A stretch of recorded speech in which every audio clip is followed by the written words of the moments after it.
سے دستبردار ہونے کی کوشش کافروں نے بھی کی تھی۔ کئی اصول وہ خود بناتے تھے، وہی دستبردار ہو جاتے تھے۔ نبی صلی اللہ علیہ وسلم کو مجبور کرنے کے لیے ایسے ایسے معاملات طے کرتے تھے، پھر وہ بعض وقت ایسا ہوتا تھا کہ وہ قائم نہیں رہ سکتے تھے، تو نبی صلی اللہ علیہ وسلم کو بھی یہ چاہتے تھے کہ ایسے ہی کرتے چلے جائیں، کہ کچھ اصولوں پہ وہ قائم نہ رہے، ایسے حالات پیدا کر رہے ہیں۔ اس پر آپ صلی اللہ علیہ وسلم کو اللہ نے کہا وَدُّوا لَوْ تُدْهِنُوا فَيُدْهِنُونَ، محمد صلی اللہ علیہ وسلم یہ چاہتے ہیں کہ آپ نرم پڑے تو وہ بھی نرم ہو جائے، لہذا ان سے بچنے کی کوشش کریں۔ اب کئی لوگ بولیں گے آپ کو وہ درس قرآن میں کیوں جاتے، ان سے کیوں درس قرآن لیتے، اور بھی تو ہے نا، اتنے سیریز ہے نا، فلاں فلاں پر آ رہا ہے، فلاں فلاں چینل دیکھ لیجیے، کئی لوگ طرح طرح کی باتیں بتائیں گے۔ آپ صرف اس وقت یہ محسوس کیجئے اگر وہ لوگ قرآن و حدیث کی بات کہتے ہیں آپ ضرور سنیے، اور وہ لوگ حوالہ دے کر بات کرتے ہیں حدیث کا آپ ضرور سنیے، لیکن آپ کو خود یہ بات پتہ ہونا چاہیے کہ یہ جو حوالے وہ دے رہے ہیں کیا وہ حوالے میں بھی وہ حدیث صحیح ہے یا نہیں ہے، اس لیے کہ ہر حوالہ درست نہیں ہو سکتا۔ یہاں پر بھی ہمیں یہ دیکھنا ہے کہ ابن ماجہ کے نام سے کئی حدیثیں اور ترمذی کے نام سے کئی حدیثیں ہوتی، اب اس میں یہ دیکھنا ہوتا ہے کہ اس کی جو کڑی ہے محمد صلی اللہ علیہ وسلم سے جو زبان سے نکلی ہے بات، یا آپ نے عمل کیا ہے یا آپ نے خاموشی کا اظہار کیا ہے، تو یہ جو کڑی در کڑی بات چلتے آ رہی ہے کس حد تک درست ہے، کس حد تک صحیح ہے، یہ بات بھی دیکھنا فرض ہے۔ کیونکہ اب ہم جو ہے یہ تحقیق نہیں کریں گے یا ان لوگوں سے ہمارا ربط نہیں رہے گا جو تحقیق کرتے ہیں، تو آپ کو غلط بات ضعیف حدیث بھی اس پر عمل کرنے کے نتیجے میں وہاں ہو سکتا ہے کہ امکانی کیفیت ہو کہ ہم گمراہی کی طرف زیادہ جلدی چلے جائیں۔ اسی لیے کیا دعا کرتے ہیں غیر المغضوب علیہم ولا الضالین، اللہ تعالیٰ ہمیں تیرے جو غضبناک جو ہے ان ایسے کام کی جو تیرے غضب کی مجھے مستحق بن گئے ان کے پاس بھی مت رہا، اور جو اپنی طرف سے ایسی بات سمجھے کہ یہ عمل بہتر ہوگا لہذا کرنا چاہیے، تو یہ جو گمراہی کا شکار بن گئے ان کی طرف بھی ہمیں مت رکھ۔ یہ چیزیں ہیں، بارہا ہم ہر رکعت میں اس لیے دعا پڑھتے کہ اللہ ہمیں اپنی طرف سے عمل کرنے والی زندگی نہ عطا کر، اور جو تیرے غضب کے ہیں مستحق بن کے ان کی زندگی سے بھی ہمیں دور رکھ۔ یہ چیزیں ہیں۔ اب اس میں کیا ہے، ان لوگوں کی خواہش یہ ہوتی تھی کہ بھائی دیکھو تھوڑا سا نرم پڑ جاؤ، کچھ لو کچھ دو کا معاملہ کرو تو بہتر بات رہے گی، یہ جو ہے تمہارے آنے کی وجہ سے ہماری رشتہ داریوں میں فرق ہو گیا ہے، ہم آپس میں کٹ بڑھ گئے ہیں، ایسے ویسے حالات پیدا ہو رہے ہیں، ماں بیٹے کو، بیٹا ماں کو اس کے خلاف ہو رہا ہے، باپ بیٹے پہ جو ہے قتل کا معاملہ آتا ہے تو باپ اگر مسلمان ہو تو پھر وہ بیٹے کو بھی نہیں دیکھتا، باپ کو بھی نہیں دیکھتا، قتل کر رہا ہے۔ یہ محض آپ کے آنے کی وجہ سے ہوا ہے۔ یہ اسلام میں جو ہم کو ایسی گنجائش مت رکھو، بلکہ کچھ لو دو کا معاملہ کرو، کچھ ہمارے لیے نرم پڑ جاؤ، ہم تمہارے لیے نرم پڑ جائیں گے، بتاؤ تمہاری خواہش کیا ہے، چاند کو تمہارے حوالے کر دیں، یا تمہاری جو ہے بہترین سمجھیے کہ شاہوں کی بیٹیوں سے نکاح کرا دیں۔ یہ جو دنیائی مفادات ہے اس کا جو ہے حوالہ دے دے کر کہ نبی صلی اللہ علیہ وسلم کو نرم پڑھنے کی کوشش کرواتے تھے، مگر اللہ تعالیٰ نے یہ حکم دے دیا نبی صلی اللہ علیہ وسلم کو، حالانکہ آپ کی نیت تو تھی نہیں اور اللہ کو پتہ ہے کہ آپ کی نیت ہے ہی نہیں، لیکن نبی صلی اللہ علیہ وسلم پر بات رکھ کر کے دوسروں کو خطاب کیا گیا ہے۔ وَدُّوا لَوْ تُدْهِنُوا فَيُدْهِنُونَ، محمد صلی اللہ علیہ وسلم یہ چاہتے ہی ہے کہ آپ تھوڑا سا جو ہے ان کے حق میں نرم پڑ جائیں، وہ بھی نرم ہو جائیں، تو یہ چیزیں نہیں ہونی چاہیے۔ تو یہ ہمارے لیے اصل میں اصول نبی صلی اللہ علیہ وسلم سے معاذ اللہ یہ ممکن ہی نہیں تھا کہ آپ ایسا کریں، لیکن ہمارے سے یہ جو ہے ممکن تھا کہ ہم ایسے کر سکتے ہیں، لہٰذا یہ کوشش کریں کہ جو قرآنی اصول ہے اس پر ہم قائم رہیں اور اللہ سے مدد مانگے، صاف کھلے انداز میں دو ٹوک کہہ دیں یہ چیز قرآن و حدیث سے ثابت نہیں ہے، میں انشاءاللہ نہیں کروں گی۔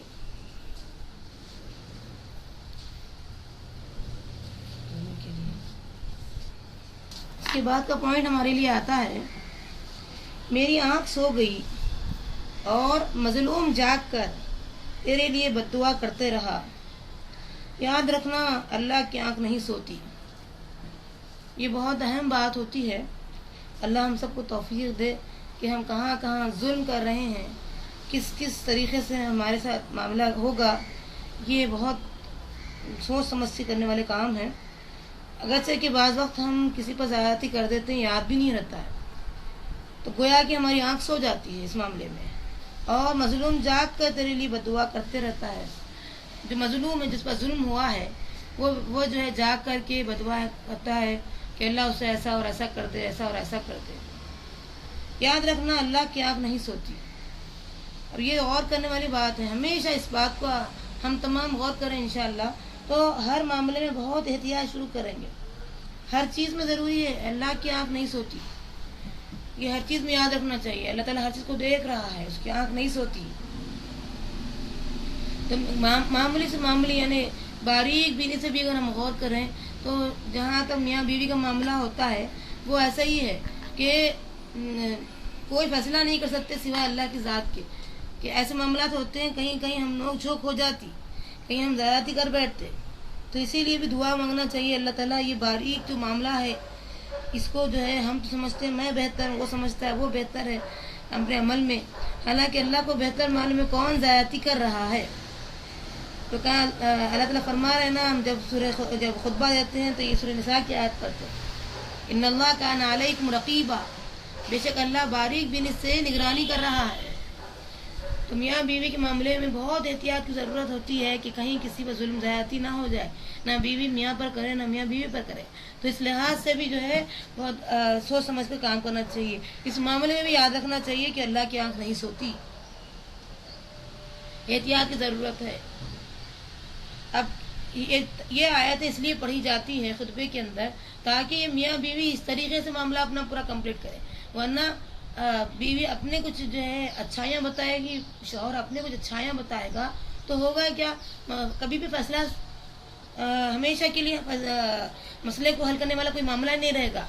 یہ بولے گا میں صحیح، یہ بولے گا میں صحیح، بولے کہ میں صحیح، تو اس سے کوئی مسئلہ نکلنے والا تو نہیں، حل تو نہیں نکلے گا. لیکن اگر یہ آیت کو سامنے رکھیں گے، ان اللہ کان علیکم رقیبا، بے شک اللہ تمہاری جو ہے بہت باریک بینی سے نگرانی کر رہا ہے، یہاں جا کے مسئلہ حل ہو جاتا کہ اللہ تعالیٰ نگرانی کر رہا ہے. بس اب تم دیکھ لو کہ اللہ کی آنکھ سوتی نہیں، اب اپنے جو ہے سارے عمل کا جائزہ خود لے لو. تو شوہر بھی اپنے اندر محسوس کرے گا کہ میرے غلطیاں کیا ہیں، اور بیوی محسوس کرے گی میرے غلطیاں کیا ہیں، تب جا کر کے مسئلے کا حل نکلے گا. اللہ کی دی ہوئی نعمتوں میں سے جو نعمتیں ہیں اللہ کی، لوگوں کو اذیت نہیں دینا چاہیے. جو بھی اللہ نے نعمت دیا ہے اس سے اذیت نہیں دینا. لوگ اس سے نفرت کرتے ہیں. آپ دیکھیں کئی نعمتوں کو پا کر انسان ظلم کرتا ہے لوگوں پر. یہ بڑی اہم باتیں ہوتی ہیں. اللہ تعالیٰ ہم سب کو بچائے رکھنا کہ جو نعمت اللہ نے بطور امن کے لیے یا راحت کے لیے استعمال میں لانے کا موقع دیا، اس سے ہی ہم لوگوں کو اذیت دیتے ہیں. تو لوگ کیا ہے، اس سے نفرت کرتے ہیں، اور اللہ تعالیٰ بھی آخرت سے پہلے دنیا میں اسے عذاب میں ڈال دیتا ہے. آج جتنے لوگ متاثر ہیں ان سب کو چیک کرنا ہے کہ کہیں جو ہم عذاب میں مبتلا ہے اس کی وجہ کہیں ایسے تو نہیں بن رہی ہے، اور اس کی تباہی دیکھ کر دکھا کر لوگوں کے سینے ٹھنڈے کرتا ہے.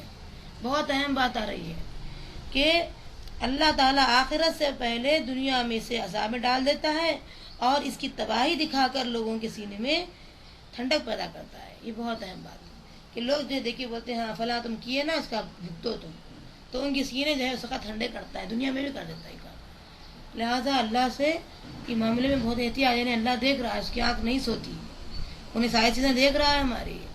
بظاہر انسان ظلم کرتا ہے کسی کے اوپر، اس کو پتہ ہونا چاہیے. یہ باتیں بار بار اس کے اندر آنی چاہیے، ذہن کو جو ہے بار بار اس طرف مائل کرنا چاہیے.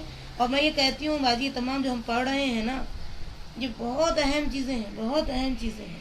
پوری زندگی کا دارومدہ ان تینوں باتوں کے اندر آ رہا ہے کہ نعمتوں کو اذیت دینے کے لیے استعمال مت کرو. آخرت سے پہلے دنیا میں جو عذاب ملے گا اس کی تباہی دیکھ کر لوگ جو ہے یہ محسوس کریں گے یہ ہماری جو ہے ساتھ جو ظلم کیا گیا ہے اس سے ہماری جو ہے یہ ایسے معاملات اللہ نے جو کیا ہے ہمارے سینے ٹھنڈے ہو رہے ہیں. آپ دیکھیے قیامت صغریٰ کبھی کسی پر نازل ہو جاتی ہے، اچانک زلزلہ آتا ہے، کام پورا ہو جاتا ہے. اچانک ایسے حالات پیدا ہو جاتے ہیں انسان سوچ نہیں سکتا ہے، کچھ اور سوچا تھا کچھ اور ہو گیا.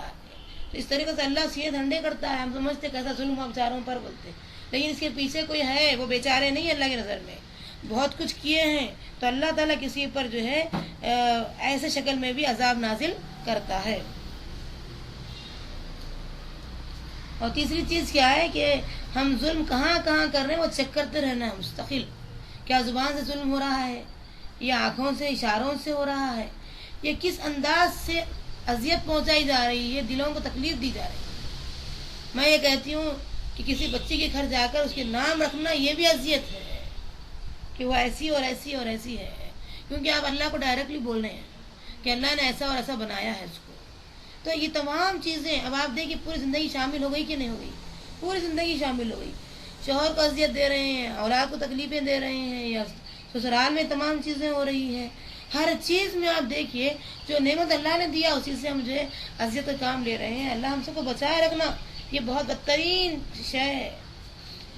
اور یہ انسان کو نہیں معلوم ہوتا ہے، بلکہ دے دیتا ہے چلو میں تو جو ہے بہت اچھا کام کی ہوں، مجھے بولنے کا انداز بہت اچھا آتا ہے، میں جو ہے ایک ماہ 2 ٹکڑے کر دیتی ہوں، یا سمجھے کہ سینوں کے اندر جو تکلیف میں نے پہنچائی شاید یہ ہنر کسی کو نہیں آتا ہے، یہ تو سوچتے رہتا ہے۔ اسی اسنا کیا ہوتا ہے، مظلوم جا کر اس کے لیے بدعا کرتے رہتا ہے، کیونکہ اللہ کی آنکھ تو سوتی نہیں، اللہ تو سن رہا ہے، دیکھ بھی رہا ہے کیا ہو رہا ہے اس کے ساتھ ظلم۔ تو اس طریقے سے مظلوم کی آنکھ بھی جو ہے مستقل نہ تو سوتی ہے اور نہ اللہ کی آنکھ سوتی ہے۔ اللہ ہم سب کو بچائے رکھنا۔ اور آپ دیکھیں ایسے لوگوں سے لوگوں کو نفرت شروع ہو جاتی ہے، بہت زیادہ ایسے لوگوں سے جو ہے لوگ نفرت کرنے لگتے ہیں۔ پھر اللہ دنیا میں سزا سے مراد کیا ہے؟ اتنی بدترین شے ہے کہ اللہ تعالیٰ دنیا میں سزا دے گا اس کو، اتنی بدترین شے ہے کہ ان کے جو ہے وہ سزا دکھا کر لوگوں کو ان کے سینے ٹھنڈے کرے گا۔ دیکھو یہ جو انہوں نے کیا تھا نا تمہارے ساتھ ظلم، اس کا یہ بدلہ ہے۔ اب آپ دیکھیے اسی ضمن میں ایک حدیث آئی ہے، نبی اکرم صلی اللہ علیہ وسلم فرماتے ہیں قیامت کے دن اللہ تعالیٰ چند لوگوں کو بلائے گا جو اعمال کے حساب سے دنیا میں بہت زیادہ اونچے عمل کیے ہیں، اتنے بہترین اعمال کر کے وہ آئے ہیں، لیکن قیامت کا جب دن ہوگا ان کے سامنے تو وہ تمام اعمال کے جو ہے ذخیرے کے ساتھ وہ اللہ کے حضور پیش کیا جائے گا۔ پھر اللہ کہے گا تمہارے ان تمام لوگوں کو قریب لاؤ جن پر تم نے فلاں فلاں وقت ظلم کیا تھا۔ وہ سارے مظلومین آ جائیں گے جن کے جو ہے آنکھ کے اشارے سے کیا ہوگا، زبان سے کیا ہوگا، ہاتھ پیر سے کیا ہوگا، کسی طریقے سے کوئی نہ کوئی ظلم تو کیا ہوگا۔ اب وہ تمام مظلومین کھڑے ہو جائیں گے۔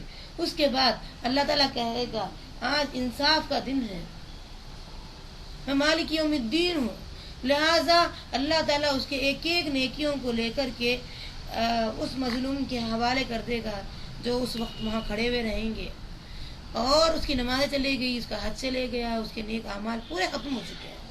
مزید اور مظلومین باقی کھڑے رہیں گے، وہ کہیں گے یا رب ہمیں آج تو کچھ نہ کچھ فیصلہ ہونا ہی چاہیے۔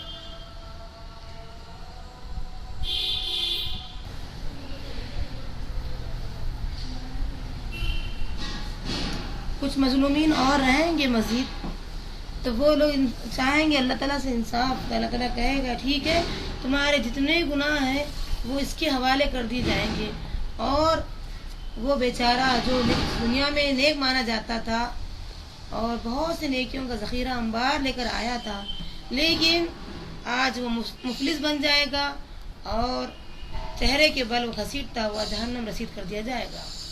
اس سے اندازہ کیجئے کہ کس قدر وہاں کا حال ہوگا کہ یہاں تو کچھ اور مانا گیا، وہاں تو جو ہے اس کی حیثیت کچھ ایسی ہو گئی کہ وہ مفلس بن کر اس جہنم میں جو ہے رسید کر دیا گیا۔ اور آپ دیکھیے کہ کیا فائدہ ہوا، نہ دنیا ملی نہ آخرت ملی۔ لہٰذا احتیاط کی ضرورت ہے، ہمیشہ احتیاط کرے انسان کہ میں کہیں ظلم تو نہیں کر رہی ہوں، میں مجھ سے کہیں بھول چوک تو نہیں ہو رہی ہے، کہیں میری وجہ سے انسان کو تکلیف تو نہیں پہنچ رہی ہے۔ ہر معاملے میں غور کریں اور بارہا لوگوں کا دل صاف کرنے کی کوشش کریں، دیکھو میری نیت ایسی اور ایسی تھی، اس کو غلط مت سمجھا کرو۔ اس طریقے سے آپ فائدہ مند کام کریں گے۔ اس کے بعد تو پوائنٹ ہمارے لیے کہ دشمنیاں نہ پال لیں، اس لیے کہ زندگی بہت مختصر ہے، اسے عداوتوں کے پیچھے ضائع نہ کریں۔ دشمنیاں اکثر ہم دیکھتے ہیں جتنا پالتے ہیں گویا کہ پالتو جانور پال رہے ہیں، اس قدر روز اس کی یاد دہانی ہوتی ہے، اس کو مزید اضافہ کیا جاتا ہے دشمنیوں میں، اور کہیں نہ کہیں ذکر تو کیسے بھی کیا جاتا ہے۔ تو ایسی دشمنیاں پالنے کی کوشش نہ کریں، کیونکہ یہ جو زندگی ہے یہ دشمنیاں پالنے کے لیے نہیں دی گئی ہے۔ بلکہ یہ دشمنیاں دور کرنے کے لیے اور اپنی زندگی بنانے کے لیے دی گئی ہے، آخرت کو سنوارنے کے لیے دی گئی ہے۔ اب اس موقع سے انسان فائدہ نہ اٹھائے تو وہ عقل مند کیسے بولیں گے؟ انسان کو چاہیے کہ اس موقع سے بلکہ زرین موقع بولنا چاہیے، اس سے فائدہ اٹھائے۔ یہ زندگی انتہائی مختصر ہے، یہاں ہم چاہتے ہوئے بھی اپنی مرضی کے مطابق زیادہ مزید دن نہیں رہ سکتے ہیں، اور ایک سیکنڈ کے لیے بھی اگر وقت لکھ دیا گیا کہ یہ وقت پر موت واقع ہونے والی ہے تو ایک سیکنڈ کے لیے بھی ہم توبہ کے دروازے کو کھلا نہیں سکتے ہیں، کیونکہ بالکل جو ہے اب موت کے قریب میں جب فرشتہ آتا ہے ہمارے قریب میں تو اس وقت کیا ہوتا ہے؟ کوئی دروازے بند کر کے آتا ہے توبہ کے۔ تو یہ سوچئے کس طریقے سے ہم کو آج جو موقع مل رہا ہے زرین موقع ہے، فائدہ اٹھانا چاہیے، بجائے اس کے کہ عداوتوں دشمنی کے پیچھے اپنا وقت ضائع کریں۔ یہ فائدہ مند بات نہیں ہے۔ اس کو چاہیے کہ اس معاملے میں بہت احتیاط کی ضرورت ہے، بہت زیادہ احتیاط کریں، اور آج ہم انشاءاللہ یہ چیزیں نکال لیں گے تو آدھے بلکہ مکمل کے قریب پہنچیں گے انشاءاللہ مومن بننے کے۔ اس لیے کہ مومن کے اندر دشمنیاں نہیں ہو سکتی، مومن کسی سے بھی کبھی بھی کسی کو بھی دشمنی نہیں رکھ سکتا۔ دعا کرنا چاہیے، ہاں اگر وہ اللہ کے معاملے میں کوئی غلطی کر بیٹھا ہے تو اس کو اسی حد تک رکھنا چاہیے، نہ کہ وہ اپنے دلوں کے اندر پیدا کرے، اسی حد تک رکھیں جہاں تک ہو سکے معاملہ، جیسے کہ اللہ تعالیٰ کا حکم ہے وَلْيَعْفُوا وَلْيَصْفَحُوا أَلَا تُحِبُّونَ أَن يَغْفِرَ اللَّهُ لَكُمْ۔ چاہیے کہ عفو درگزر کے معاملات کرتے رہیں، کیا تم کو پسند نہیں کہ اللہ تمہیں معاف کر دے؟ تو عفو درگزر معاف کر دینا یہ بہت بڑی دولت ہے، مومن اس کو بآسانی کر سکتا، لیکن جو مومنانہ شان سے ہٹے ہوئے ہیں وہ لوگ بڑی مشکل محسوس کرتے ہیں کہ کسی کو اتنا آسانی سے معاف کر دیں، بلکہ وہ دشمنیوں میں اور اضافہ کرتے چلے جاتے ہیں، کہاں موقع ملا وہ اس پر جو ہے اپنی پوری دشمنی دکھانا پسند کرتے ہیں۔ ان کے لیے قرآن بار بار کہہ رہا ہے الا تحبون ان یغفر اللہ لکم، کیا تم کو پسند نہیں اللہ تمہارے پورے گناہوں کو معاف کر دے؟ جب ہمیں پسند نہیں یہ بات اللہ ہمارے گناہوں کو معاف کر دے تو ہم خواہ کسی دشمنی دل میں نہیں پالنا چاہیے، جہاں تک ہو سکے اس کو دور کر دیں، اس کو اوائڈ کر دیں، اس میں بہتری ہے، اس میں ہی فائدے ہیں۔ اور آپ دیکھیے سینے میں کتنی جگہ ہوگی کہ خالی دشمنی کو پالتے رہے تو اللہ کی محبت کہاں سے نکالیں گے؟ وہاں جگہ ہی نہیں ہے، اتنی تنگ جگہ ہوتی ہے سینے کے اندر۔ تو یا سینے میں ایمان ہونا چاہیے اور اللہ کی محبت ہونی چاہیے، اور اعمال صالحہ میں نبی صلی اللہ علیہ وسلم کی محبت ہونی چاہیے، آپ کا عمل ہو بہو کرنے کے لیے اتنی جگہ رہنا چاہیے سینے کے اندر۔ اب اس کو مزید دشمنی میں اضافہ کریں گے تو یہ یا تو کم ہو جائے گا یا یہ زیادہ ہو جائے گا، اس طریقے سے دونوں بیلنس تو نہیں ہو سکیں گے۔ کسی بھی ایک پلیٹ کے اندر اچھی چیز اور بری چیز ملا کر آپ پیش نہیں کر سکتے ہیں۔ جب اچھی اور بری چیز ملا کر ہم کھا نہیں سکتے ہیں، آئس کریم کے ساتھ کوئی غلاظت کو ملا دے، بھلا وہ غلاظت بالکل ایک مینگنی کے برابر ہی کیوں نہ ہو، لیکن تب بھی ہمیں برداشت نہیں ہے کہ ہم اس کو کیسے کھائیں، اس کا اثر تو بہرحال آ جائے گا، تو ہم پسند نہیں کرتے ہیں، اتنی بڑی نعمت کو ہم پھینک دیتے ہیں۔ اسی طریقے سے اللہ بھی پسند نہیں کرتا ہے کسی کی دشمنی کو پالتے ہوئے نیکیاں کریں، بھلا وہ نیکیاں کتنی بڑی کیوں نہ ہو۔ تو اس طریقے سے احتیاط کی ضرورت ہے کہ دشمنیاں نہ پالیں، بہتر بات ہے۔ اور ہمیشہ جان لیجئے کہ زندگی بہت مختصر ہے، جلد سے جلد اپنے معاملات کو درست کر لیں، اپنی آخرت سنوار لیں جہاں تک ہو سکے۔ اب یہ کیا ہوتا ہے، اگر کوئی لوگ یہ کام نہیں کرتے ہیں تو ہوتا یہ کہ نہیں کرنے کے نتیجے میں اللہ تعالیٰ کیا کرتا ہے، ان کو عداوتوں کے پیچھے ضائع کرنے والا وقت دے دیتا ہے۔ عداوتیں مستقل عداوتیں، دشمنیاں اتنی زیادہ پالتے ہیں دشمنیاں کہ ان کو وقت ہی نہیں ملتا کہ کوئی اپنے لیے نیکی کر لے، وقت ہی نہیں ملتا۔ میں دشمنی کیسے نکال لوں، کیا طریقہ اختیار کروں، کیسے پلاننگ کروں، یہ پلاننگ میں وقت گزر جاتا ہے اور اس کو موقع نہیں ملتا ہے کہ وہ اچھائیاں بھی کرے، نیکیاں بھی کرے، فرائض کو بھی نبھائے، یہ اس کو وقت ہی نہیں ملتا۔ لہٰذا کوشش اس بات کی کریں کہ جو رب میرا ہے وہ اگر وہ دشمنی کر رہا ہے تو اس کا جو ہے وہ انتقام وہ خود لے لے گا، وہ خود نمٹ لے گا۔ میں خواہ کہ اس کے پیچھے نہ جاؤں، بلکہ میں یہ دیکھوں کہ میرے اندر کیا خامیاں رہ گئی ہیں، میں اس کو ابھی پورا کر لوں، کیونکہ زندگی بڑی مختصر بنائی گئی ہے۔ کب کیا ہوگا میرے ساتھ کوئی مجھے یقینی بات نہیں ہے کہ فلاں دن فلاں وقت پہ فلاں جگہ میں مروں گی، کس کو کیا یقین ہے؟ لہٰذا اس بات کا خیال خوب سے خوب پیدا ہونا چاہیے ہمارے اندر، بڑی اہم بات ہے، اس کو لوگوں میں عام کیجیے۔ یہی قرآن چاہتا ہے، یہی حدیث چاہتی ہے اس کا جو ہے یہ پورا یعنی گویا کہ خلاصہ ہمیں بن رہا ہے کہ قرآن ان چیز کی طرف ہمیں توجہ دلاتا ہے۔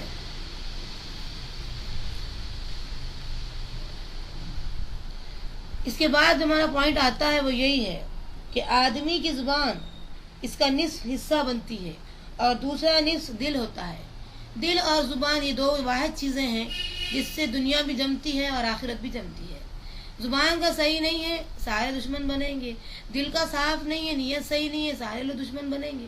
اور اگر زبان کا اچھا ہے سب لوگ دوست بن جائیں گے، دل کا اچھا ہے سب لوگ آپ کی جو ہے بولیں گے بھائی واقعی اس سے معاملات کرنے میں بہتری ہے۔ تو یہ دو چیزیں بہت اہم ہوتی ہیں۔ اب بقی رہی چیزیں سارے وہ کیا ہے، صرف خون اور گوشت پوست کے علاوہ کوئی اور صورت باقی نہیں رہتی اس کی۔ وہ ہے کیا، بس زبان اور دل، یہ دو چیزوں کو اچھا تھمائے رکھنا ہے، سنبھالے رکھنا ہے اور سوچ سمجھ کر جو ہے زبان کو باہر نکالنا ہے اور دل کے اندر دشمنیاں نہیں پالنی ہیں، دل کو صاف ستھرا رکھنا ہے، اخلاص سے بھر دینا ہے دل کو، اللہ کی رضا کے لیے چن لینا ہے اپنے دل کو۔ تو بار بار اپنے گریباں میں جھانک جھانک کے دیکھیے کہاں دشمنی کر رہی ہوں اللہ سے، کہاں بندوں کی دشمنی ہو رہی ہے۔ یہ جب آپ بار بار چیک کریں گے نا دل خود بخود صاف ہو جائے گا اور دل کے اندر گندگی پیدا نہیں ہوگی۔ انشاءاللہ یہ دو اہم کام ہم آج لے کے اٹھیں گے، اللہ سے دعا مانگیں گے اللہ ہمارے اندر یہ چیزیں پیدا فرما دے، ہمارے دل کو صاف ستھرا کر دے، ہم اپنی آخرت کو سنوارنے والے بن جائیں اور یہ جو مختصر زندگی ہے اس کے اندر ہم خواہ کسی دشمنی پال کر کے اپنا وقت ضائع نہ کریں، ان کی عداوتوں کے پیچھے، ان کی دشمنیوں کے پیچھے رات دن انہی کے بارے میں سوچ رہے ہیں، جبکہ اللہ تعالیٰ فرما رہے ہیں کہ اس کو چاہیے کہ اللہ تعالیٰ کو یاد کریں صبح و شام۔ ہم اس کی غفلت سے جو ہے یہ سارے کام کر بیٹھے ہیں، اللہ سے جی غافل ہے۔ من اغفلنا قلبہ عن ذکرنا، جس کا دل جو ہے غافل ہو چکا ہے ہمارے ذکر سے، وہ کیا کرتا ہے، وہ صرف دشمنیاں ہی پالتا ہے، دشمنیوں کا انتقام لینے میں وقت گزارتے ہیں۔ تو اس طریقے سے انشاءاللہ معاملہ ہم طے کریں گے، اللہ سے دعا مانگیں گے کہ ہمارا زبان کو بھی اللہ تعالیٰ صاف ستھرا کر دے اور دل کو بھی کر دے، کیونکہ زبان کی نرمی کی وجہ سے زندگیاں جم جاتی ہیں اور زبان کی سختی آ جائے تو زندگیوں میں درار پیدا ہوتی ہے۔ کوئی بھی آدمی چاہے کتنی بھی دشمنی کر لے، ان میاں بیوی کے درمیان میں کچھ بھی نہیں ہو سکتا ہے، کیونکہ ایک دن ایسا آئے گا جو وقت کو بتا دے گا کہ یہ وقتی دشمنیاں دوسروں نے تمہارے ساتھ کی ہے، تمہاری بیوی نے ایسا کبھی نہیں کیا اور تمہاری بیوی سے توقع بھی نہیں رکھنا چاہیے، ایسی ایک وقت بتا دے گا۔ لیکن اس سے پہلے انسان اگر یہ محسوس کرے کہ یہ جو ہے نا جو زبان کا معاملہ ہے یہ بہت جو ہے بہت رار ہے، زبان بہت تیز ہے، اس کی اس معاملے میں پھنس جاتا ہے تو پھر اس کو دنیا پوری مل کر سمجھانے کی کوشش کرے تب بھی وہ ماننے کو تیار نہیں ہوتا ہے، کیونکہ زبان کو قریب سے دیکھ چکا ہے۔ لہذا زبان کا معاملہ بہت احتیاط والا ہونا چاہیے، انتہائی نرم مزاجی کے ساتھ، انتہائی میٹھے بول سے وہ ہر معاملے کو سالو کرتے جائے انشاءاللہ۔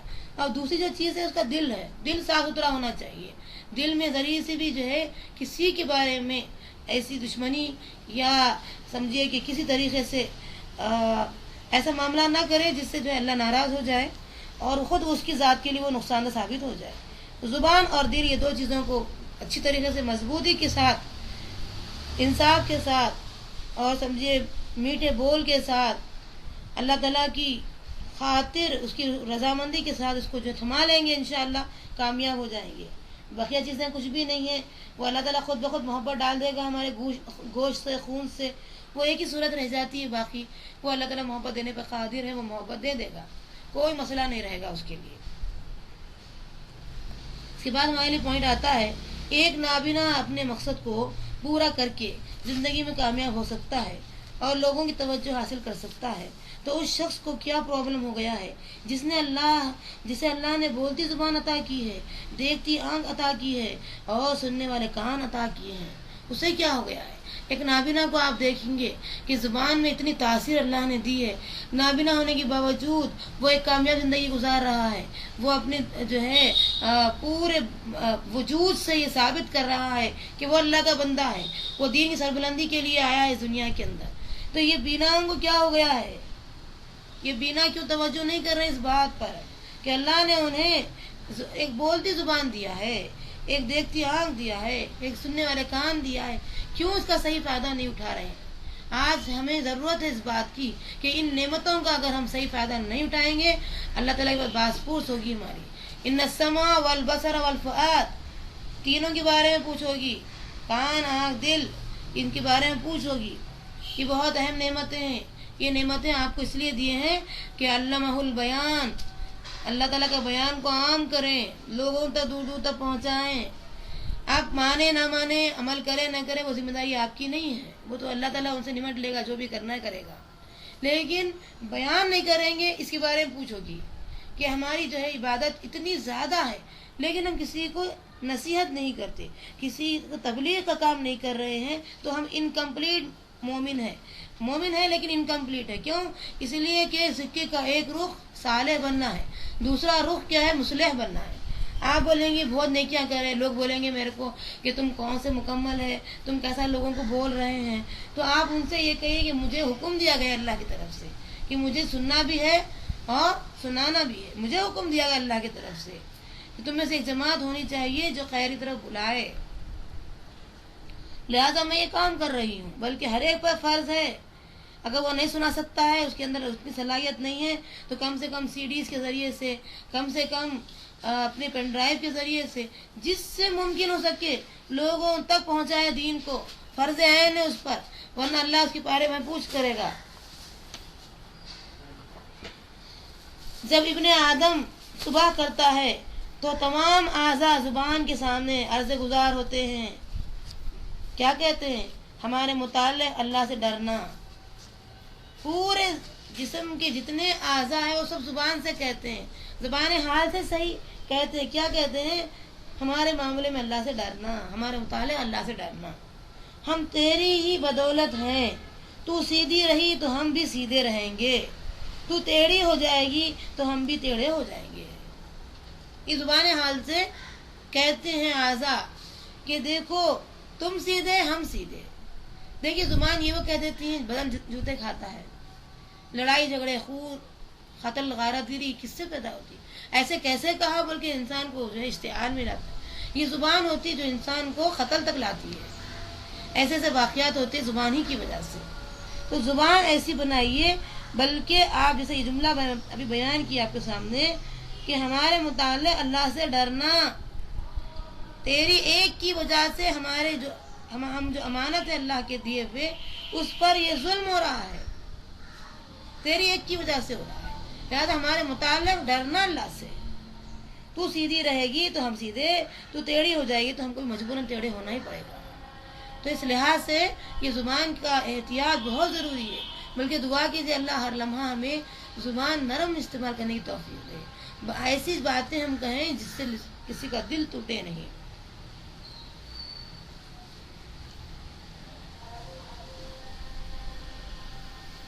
انسان کی خواہش ہوتی ہے کہ وہ میٹھے پھل کھائے, میٹھے پھل خریدے. اسے چاہیے کہ میٹھے بول بھی اپنائے, کیونکہ میٹھا بول ہی انسان کو اس مقام تک لا سکتا ہے. اللہ تعالیٰ اسے راضی ہوگا, اور تقریباً 99 عبادتیں جو ہے زبان ہی سے ہوتی ہے. تو آپ اللہ کو راضی کرنے کی خاطر یہ کام کو اپنائیں انشاءاللہ. بلکہ ہم دعا کریں کہ اللہ تعالیٰ ہم سے ایسے کام لے لے جس سے تو راضی ہو جائے. اور ہماری زبان جو سردار ہے, اور بلکہ جیسے نبی صلی اللہ علیہ وسلم کا قول ہے کہ سرداروں کی سردار ہے زبان, کیونکہ زبان سے کیا کیا کام ہوتے ہیں, صلح کرانے کا کام ہوتا ہے. زبان ایسی چیز ہے کہ ہر معاملہ اسی سے طے ہوتا ہے, تجارت اسی سے ہوتی ہے, وکالتی کام اسی سے ہوتے ہیں. ہر معاملے میں ہر پیشے میں زبان کی جو ہے عملداری ہوتی ہے. لہذا زبان واقعی سرداروں کی سردار ہے. اس کو ایک یعنی جیسے ہم چاہتے ہیں کہ میٹھے چیزیں خریدیں, میٹھے جو ہے پھل خریدیں, چاہیے کہ میٹھے بول بھی اپنائیں. اس سے کیا ہوگا, دنیا بنے گی اور آخرت بنے گی.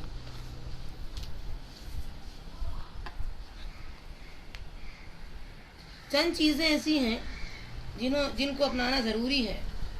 وہ یہ ہے کہ آج کا ہمارا جو خلاصہ میں یہ چیز میں ہم شامل کریں گے کہ کسی صورت بد اخلاقی کو جیسے ہم ناپسند کرتے ہیں, دوسروں کے لیے بھی یہی چیز پسند کریں. ہم بد اخلاقی نہ کریں لوگوں کے ساتھ, بلکہ اخلاق سے پیش آئیں.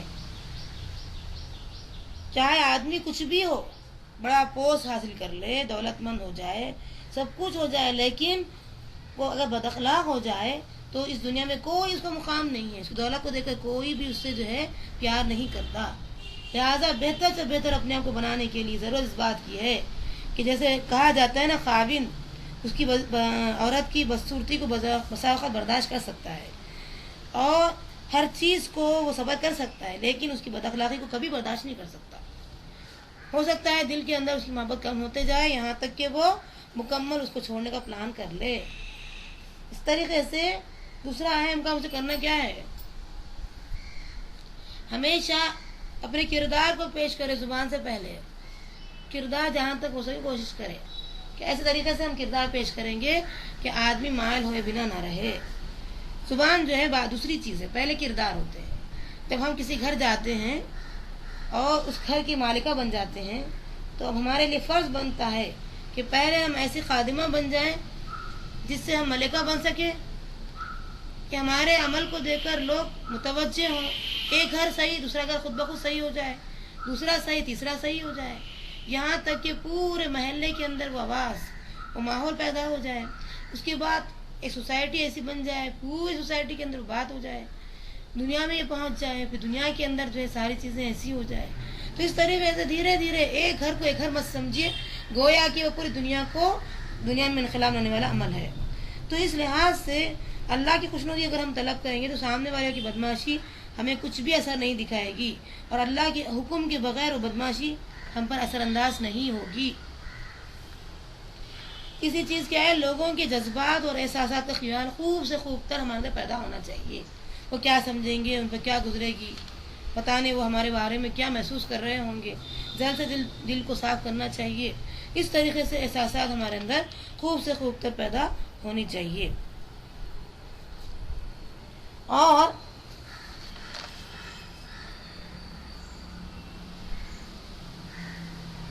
یہ پریشانیاں جو وقتی طور پر آتی ہے تو اس پر ہم شکوہ شکایت سے زیادہ اس کے روشن پہلو کی طرف نظر رکھنا چاہیے کہ اللہ مجھے اس سے بہتر نعمت بدل دینے پر قادر ہے. یا اللہ یہ پریشانی کو جو وقتی طور پر لایا ہے یہ میرے اجر کے سبب بنتی ہے، اور جب اجر ملے گا تو اس شکل میں ملے گا کہ اللہ تعالیٰ مجھے نعمت بدل دے گا، کیونکہ وہ ہر چیز پر قادر ہے. تو اس سے جو ہے آپ کی پریشانیاں دور ہو جائے گی، اور ایسے حالت میں بھی آپ اللہ کے شکر گزار بندے بنیں گے، کیونکہ شکر گزاری ہی نعمتوں میں اضافہ کرتی ہے. اور اچھی بات کو صدقہ مانیے، مسکرانے کو صدقہ مانیے، اپنے اوپر لازم کر لیجئے. اچھی بات اور مسکرانا یہ لازم ملزوم شے ہے. صدقہ نہ دے سکتے ہوں تو دو چیزیں ضرور کریں.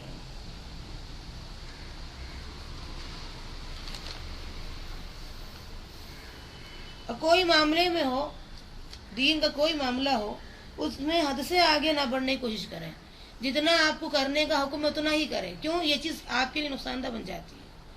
اور دیندار خاص طور سے داعی جو ہوتے ہیں ان کو چاہیے کہ مذاق کم سے کم کریں، کیونکہ مذاق جو ہے کبھی ایسا ہوتا ہے کہ وہ دشمنی کی طرف لاتا ہے، کبھی مذاق سے ہاتھا پائی بھی ہو سکتی ہے، اس کا خاتمہ ویسا ہی ہوتا ہے.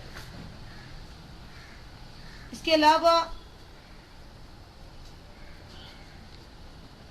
خالق کی محبت جب ہم حاصل کرنے کی کوشش کریں گے تو انشاءاللہ مخلوق خود بخود آگے پیچھے ہو جائے گی، اور ایسا وقت آ جائے گا کہ ہمارے لیے دین کو بلند کرنا آسان ہو جائے گا، اور عزتوں میں بھی اللہ تعالیٰ ہماری اضافہ کرے گا، کیونکہ ہم اس دنیا کو جو مختصر بنائی گئی ہمارے لیے ہم اس کو بہتر سے بہتر استعمال میں لائے. اللہ ہم سے راضی ہو گیا. اس کے بعد والا پوائنٹ آتا ہے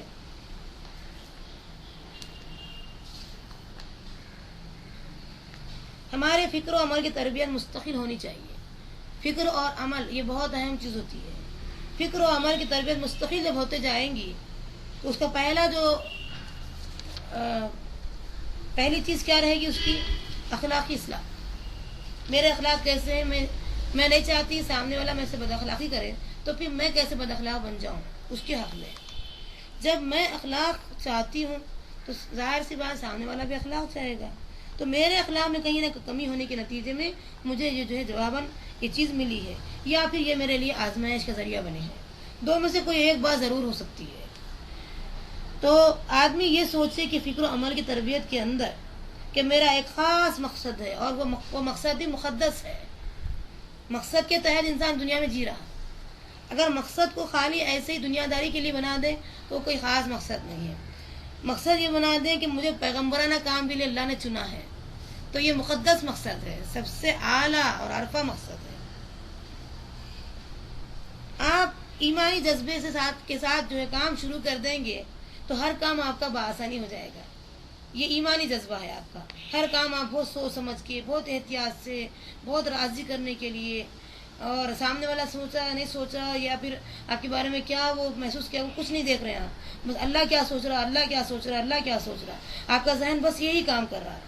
تو اس جذبے کے تحت بھی آپ کی فکر و عمل کی تربیت ہوتی ہے، اور ثواب کی نیت سے کرنا ہے ہمیشہ کام۔ لوگ بولتے بھائی کچھ نہ کچھ غرض ہوں گی اس لیے کام ہو رہا ہے، تو آپ بولے واقعی میرے پاس غرض ہے۔ وہ غرض کیا ہے؟ ثواب کی نیت ہے۔ یہ غرض رکھنا بھی چاہیے ہر انسان کو، اور اس میں جو ہے آپ کو حد سے زیادہ آگے بڑھ کے کرنا چاہیے۔ اگر آپ کہیں بھی جیسے کوئی بھی چیز کو آپ کیا بولتے ہیں حد سے آگے نہیں کرنا چاہیے، لیکن ثواب کی نیت کے معاملے میں حد سے آگے کر سکتے ہیں۔ یہ وہی لوگ کریں گے جو متقی ہیں۔ اور آپ کا مقصد کیا ہے؟ دین غالب ہو جائے، میری چھوٹی موٹی دشمنیاں چاہے وہ کیسی بھی کیوں نہ ہو، بہرحال اس پر میں نظر نہیں رکھوں گی، دین غالب ہو جائے، چھوٹی موٹی تکلیفیں میں برداشت کر لوں گی، بہرحال دین غالب ہونا چاہیے۔ کچھ اپنے ذاتی نقصان کو برداشت کرنا پسند کرنا چاہیے، بمقابل اس کے کہ آپ دین کو مغلوب بنا دیں، دین غالب رہے۔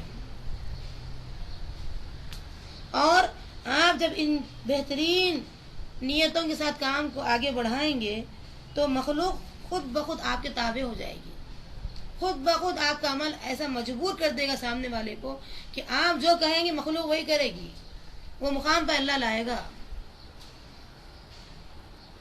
قرآن مجید کی آیت ہے ان تنصروا اللہ ینصرکم، اگر تم اللہ کی مدد کرو گے، اللہ کے دین کی مدد کرو گے، اللہ تمہاری مدد کرے گا۔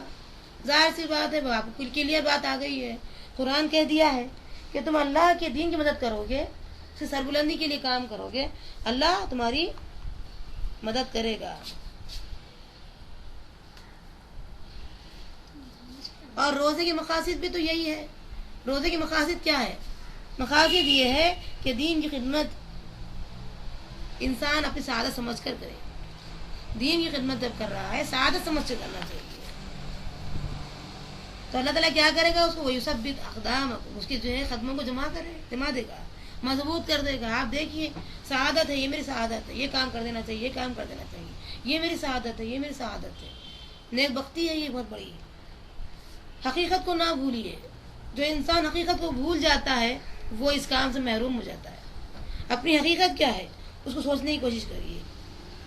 حقیقت یہ ہے کہ یہ پیغمبرانہ ہے، بظاہر پیغمبرانہ کام ہے، لیکن روح سے جب خالی ہو جائے گی، مطلب یہ کہ اخلاص نہیں رہے گا اور یہ نیت نہیں رہے گی یہ پیغمبرانہ کام ہے، تو پھر کیا ہوگا کہ اب آپ اخلاص کے بغیر یہ کام بے روح بن کر رہ جائے گا، اور آپ چاہے کتنی محنت کر لیں گے اخلاص کی کمی آ جائے گی، تو پھر یہ بے روحی کی زندگی یعنی چلتی پھرتی راش کی مانند ہے۔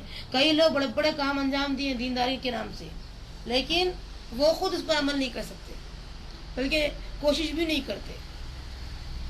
تو یہ کوشش کریے کہ انشاءاللہ میرے اس کام میں اللہ اخلاص پیدا فرما دے، سعادت سمجھ کر کروں، ثواب کی نیت سے کروں اور ایمانی جذبے سے کروں، تو انشاءاللہ کامیابی زندگی آپ کی قریب رہے گی۔ چند چیزیں ہمیں کرنی ہوں گی اس کے لیے۔ سب سے پہلی چیز، ہر انسان میں کہیں نہ کہیں کنجوسی ہوتی ہے، علم پھیلانے میں بعض لوگ کنجوس ہو جاتے ہیں، اور کچھ صلاحیتیں اللہ دیتے ہیں، اس سے بھی جو ہے کچھ لوگ کنجوسی کا معاملہ کرتے ہیں۔ بہرحال تن من دھن یہ تین چیزوں میں کنجوسی آ جائے تو پھر وہ مومن نہیں ہو سکتا، بلکہ اسے چاہیے کہ جب موقع ملے یہ سمجھ لے کہ یہ موقع بار بار نہیں آتا، کشادہ دلی سے کام کر لوں تو اس کے لیے فائدہ ہے۔ تو کنجوسی کے بجائے کیا بن جائے؟ کشادہ دل بن جائے۔ اور اس معاملے میں آپ کو کیا ہوتا ہے کہ آپ کہیں نہ کہیں غصے کے شکار بن جاتے ہیں، غصہ آ جاتا ہے آپ کو، تو وہاں بردباری سے کام لیا کریں، یہ سوچے بھائی دیکھو یہ بڑا مقدس مقصد ہے میرا، میں پورا انتقام لے سکتی ہوں لیکن میں انتقام نہیں لوں گی، کیوں؟ اس مقصد کو پورا کرنا ہے مجھے۔ تو آپ ایسے مومنٹ میں جب کہ آپ کا غصہ آپ کو مجبور کر رہا ہے کہ آپ اسے بدلہ لے کر رہے ہیں، لیکن اس کے بجائے آپ کیا کر رہے ہیں؟ بردباری اختیار کیے ہوئے ہیں۔ مجھے اس مقصد کے لیے بردباری ضروری چیز ہے، جیسے صحابہ نے کر دکھایا ہے، بڑی بردباری کا معاملہ کیا ہے۔ اب اس کے اندر آپ یہ دیکھیں گے کہ کہاں کہاں روشنی کی کرنیں میری طرف آ رہی ہے۔ یہ معاملات ایسے ہوتے ہیں کہ وقتی طور پر انسان پریشان ہو جاتا ہے، تو آپ اس میں سے یہ چیز تلاش کریں کہ کہاں کہاں خوشی کی کرنیں میری طرف آ رہی ہے۔ تو مصائب کے اندھیروں کو دیکھنے کے بجائے، نظروں کو اس طرف مرکوز کرنے کے بجائے ہٹا کر کے آپ خوشی کی کرنوں کی طرف نظروں کو ڈال دیں کہ کہیں نہ کہیں میرے لیے اس میں کچھ بھلائی آ رہی ہے، دیکھنے میں اس میں کچھ خیر نظر نہیں آ رہا ہے لیکن حقیقت میں اس کے پیچھے بہت بڑا خیر آ رہا ہے۔ تو ہر مصائب کے پیچھے، ہر مصیبت کے پیچھے بہت بڑا خیر آتا ہے مومن کے لیے۔ تو تلاش کیا کریں؟ خوشی کی کرنیں تلاش کریں۔ لیکن یہ کیسے پیدا ہوتا ہے؟ یہ پیدا ہوتا ہے اللہ پر یقین کرنے سے۔ یہ آسان چیز نہیں ہے، یہ ہر ایک کو نصیب نہیں ملتی ہے۔ یہ بہت اعلیٰ بلند مقام جن کا بنتا ہے، اللہ تعالیٰ ان کو یہ 3 نعمتیں دیتے ہیں۔ ایک ہے یقین، ہوگا یقیناً، نو ڈاؤٹ، 2 رائے نہیں، ایک ہی رائے، یقیناً ہوگا، اور اللہ تعالیٰ یقیناً اس سے کام کرے گا کیونکہ یقین ہے ان کا۔ دوسرا، ان کا ایمان ان کو مضبوط کر رہا ہے، اور ایسے ٹائم پہ جب کہ ایمان ڈاواڈول ہو جاتا ہے، ایسے لوگ جو حقیقت میں اللہ کو راضی کرنے والے رہتے ہیں، ان کا ایمان ان کو مضبوطی اس طریقے سے پیدا کرتا ہے، وَإِذَا تُلِيَتْ عَلَيْهِمْ آيَاتُنَا زَادَتْهُمْ إِيمَانًا۔ ایسے مواقع پر ہماری جب آیتیں پڑھ کر سنائی جاتی ہے تو ان کے ایمان میں مزید اضافہ ہوتا ہے۔ وہ رب ہے میرے ساتھ، مجھے کوئی اب سوچنے کی بات ہی نہیں ہے، میرے ساتھ وہ رب ہے جس کے بارے میں قرآن میں دوسرا ورڈ آیا ہے، ان اللہ مع الصابرین۔ وہ صرف صبر کے سوا کچھ کام نہیں کرتے ہیں، خاموش ہو جاتے ہیں، اللہ پر یقین کرتے ہیں، کیونکہ یقین کرنے اور صبر کرنے والوں کے ساتھ ہی اللہ ہے۔ ان اللہ مع الصابرین، اللہ صبر کرنے والوں کے ساتھ۔ یہ ایمان ان کو صبر کی طرف مجبور کر دیتا ہے، ایک اعتماد کی کیفیت ان کے اندر پیدا ہوتی ہے، اور وہ مضبوطی کے ساتھ سہارا لیے ہوئے وہ کام کرتے ہیں کہ یقیناً میرے ساتھ ایسا ہی ہوگا۔ چنانچہ آپ دیکھتے ہیں رسول اللہ صلی اللہ علیہ وسلم کہنے لگے، اگر تم بے گناہ ہو، عفق کے معاملے میں اگر تم بے گناہ ہو تو اللہ تمہاری بے گناہی ظاہر کر کے رہے گا، اگر تم گناہ گار ہو تو اللہ کے سامنے تم گناہ کی معافی مانگ لو۔ کیا کہنے لگی؟ میرے رب پر مجھے اتنا اعتماد ہے، میں بے گناہ ہوں، وہ بے گناہی لائے گا، میں ہرگز معافی نہیں چاہتی اس لیے کہ میں گناہ ہی نہیں کی۔ کتنا یقین کی بات ہے، اتنا یقین ہونا چاہیے، میں بے گناہ، میں جو ہے بے گناہی کا ثبوت میرا رب مجھے دے گا، میں اسے معافی نہیں چاہتی، میں کر ہی نہیں ہوتا۔ کتنی یقینی سی بات انسان کہہ سکتا ہے۔ تو ایسا جذبہ ہمارے اندر آنا ہے۔ محمد رسول اللہ صلی اللہ علیہ وسلم کا شکریہ سے پہلے انہوں نے کس کا شکریہ ادا کیا؟ حالانکہ وہی نازل ہوئی محمد رسول اللہ صلی اللہ علیہ وسلم پر، لیکن انہوں نے اللہ کا شکریہ ادا کیا۔ اور تیسری نعمت جو اسے کرنی ہے وہ دعا، یقین، ایمان، اعتماد اور دعا، یہ 3 ہتھیار ہے اس کے پاس۔ صبر، اعتماد اور ایمان کے بیچ میں صبر رکھ لیجیے، اور دعا، یہ 3 ہتھیاروں کے ساتھ بندے مومن آگے بڑھ سکتے ہیں۔ 3 ہتھیاروں کی ضرورت ہے۔ یہ ہے اصل میں فکر و عمل کی تربیت۔ صحیح سوچ منزل پر لے جائے گی۔ جب آدمی کے اندر صحیح سوچ آ جائے گی تو وہ خود بخود منزل پر انشاءاللہ پہنچ ہی جائے گا۔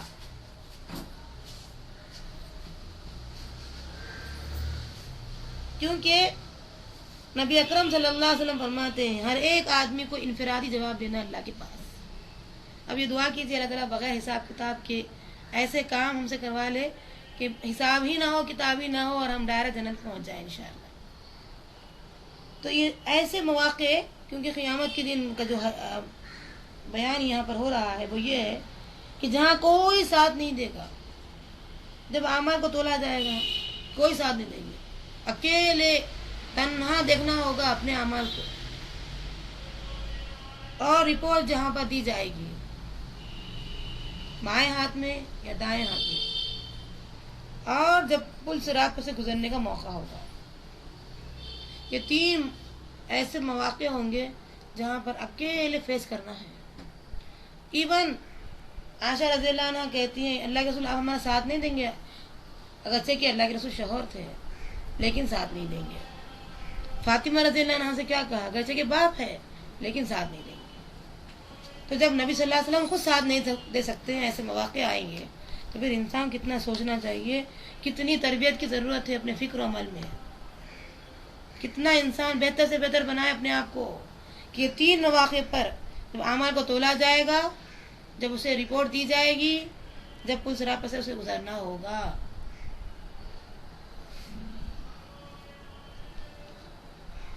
یہ اہم چیزیں ہیں، بہت ہی اہم چیزیں ہیں. اب اس میں دیکھیے 2 مضبوط باتیں میں بیان کرنا چاہوں گی. ہمارے پاس یہ کیا سوچ جو ہوتی ہے وہ مضبوط کب بنتی ہے؟ قوی اور مضبوط اعصاب کے مالک ہم کب بنتے ہیں؟ جب ہمارے پاس غصے کو پینے کا جذبہ زیادہ پیدا ہو جاتا ہے تو ہمارے اعصاب خود بخود مضبوط بننا شروع ہو جاتے ہیں، قوی بنتے ہیں، طاقتور بنتے ہیں ہمارے اعصاب. آپ ایک بار پیجئے، آپ 100% کامیاب نہیں رہیں گے، 50% بھی نہیں رہیں گے، 10-20% رہیں گے. جب دوسری بار پیجئے اس میں اضافہ ہو جائے گا، مضبوط ہو جائیں گے. اس کے بعد ایک وقت ایسا آ جائے گا کہ آپ مضبوط قوی اعصاب کے مالک بن جائیں گے. اس وقت آپ کے لیے بائیں ہاتھ کا کھیل بنے گا غصے کو پینا. آپ سامنے والے کی ساری باتیں قوت کے ساتھ، طاقت کے ساتھ سننے کی اپنے اندر صلاحیت پیدا کریں گے. اس کے بعد پوری اس کی جب بات پوری مکمل ہو جائے گی تب آپ اسے ایک اچھی بات کہیں گے تاکہ وہ شرمندہ ہو جائے. یہ مالک بننا آسان نہیں ہے، یہ بہت اہم بات ہے، بہت اہم بات. اس کے لیے آپ دوسرا کام کیا کرنا پڑے گا؟ بردباری، انتقام نہیں لینا. انہیں بولا کیسے مجھے ایسا، میں بدلہ لے کے رہوں گی، نہیں. بردباری اس کے اندر پیدا ہونا چاہیے کہ یہ بیچارہ علم کے اعتبار سے کمزور ہے اور اسے جو علم مجھے اللہ نے نصیب میں لکھا اس کے نصیب میں نہیں لکھا، لہذا یہ اللہ کی میں تعریف اس طریقے سے بیان کروں گی، الحمدللہ میرے نصیب میں اللہ نے علم کو لکھ دیا ہے. اس کو دیکھ کر میرے علم میں اضافہ جو ہو رہا ہے، میرے علم کے بارے میں مجھے اندازہ ہو رہا ہے، یہ تو اللہ کا احسان ہوا ہے. اور آپ اس کے بارے میں حسن ظن پیدا کرنے کی کوشش کریں، اس کے بارے میں حسن ظن پیدا کریں. یہ کتنی بھاری بھاری باتیں ہیں، قرآن اسی کی طرف متوجہ کرتا ہے. سورہ حجرات میں یہی چیزیں بیان کی گئی ہے.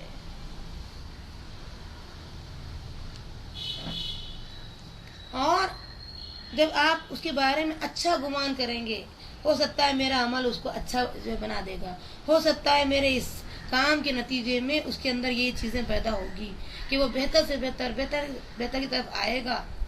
تو یہ حسن ظن آپ اسے رکھیں گے تو انشاءاللہ دشمنیاں بالکل ختم ہو جائیں گی، بدگمانی سے آپ بہت دور ہو جائیں گے. اور آپ کے اندر کوئی بھی کام سے پہلے فیصلہ کرنے میں ٹھہراؤ آ جائے گا.